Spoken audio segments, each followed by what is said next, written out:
Doctor Surendra Dubey हमारे समय के महत्वपूर्ण कवि थे। उन्होंने आत्मव्यंग भी किया। वो अपने सांवले रंग पर भी व्यंग करते थे, लेकिन कहते थे कि मैं ब्लैक टाइगर हूँ, टाइगर अभी जिंदा है।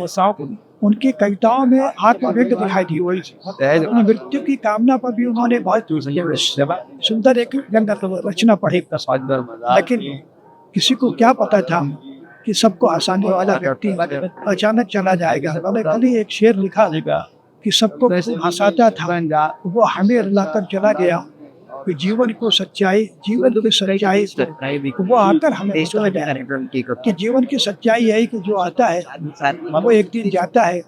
सुरेंद्र दुबे भी हमारे बीच से चले गए, लेकिन उनका जो योगदान मंच पर हिंदी कवि सम्मेलन के मंच पर उनका जो योगदान है वो हम कभी भूल नहीं सकते।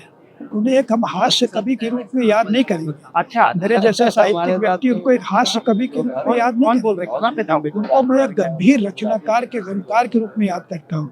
उनकी 5 महत्वपूर्ण किताबें हैं जिनको हम जब देखते हैं, किस पर कविता लिखो नामक उनका एक संग्रह है। कैसे है चौहान, इसको अगर हम जब देखते हैं तो उसमें भी ऐसा उन्होंने समाज की विसंगतियों पर बहुत बारीकी के साथ नजर रखते हुए व्यंग किया। तो एक तरह से वो व्यंग कवि थे। हास्य उनकी आड़ भी समझ जाते थे। जैसे होता है कि जब व्यक्ति बीमार रहता है तो उसे कुनैन की गोली मीठी शक्कर की चाशनी में दिया जाता है। तो 40 साल से सुरेंद्र दुबे भी यही काम कर रहे थे, हास्य के माध्यम से व्यंग कर रहे थे। मैं उन्हें अपनी भावभीनी श्रद्धांजलि अर्पित की है। उन्होंने कई विदेश यात्राएं की, उन्होंने कई विदेश यात्राएं की। वो यहाँ से निकलो सिर्फ इसलिए कि वो उनकी जो ख्याति पूरे देश भर में फैली, एक मंची कवि के रूप में उनकी ख्याति देश भर में फैली, तो विदेश में भी उनकी ख्याति गई।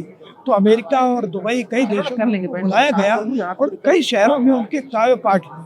तो हम सबको गर्व होता है कि हमारे क्षेत्र का कवि अपनी ऐसी ख्याति अर्जित कर लिया है कि विदेश में भी उन्हें बुलाया जा रहा है। अब उनके मुकाबले छत्तीसगढ़ में कोई दूसरा कवि दिखाई नहीं देता। मैं उन्हें अपनी विनम्र श्रद्धांजलि। अगर आप ये वीडियो YouTube पर देख रहे हैं तो हमारे चैनल को सब्सक्राइब करें और बेल आइकन को दबाना ना भूलें। अगर आप Facebook पर ये वीडियो देख रहे हैं तो हमारे पेज को लाइक करें।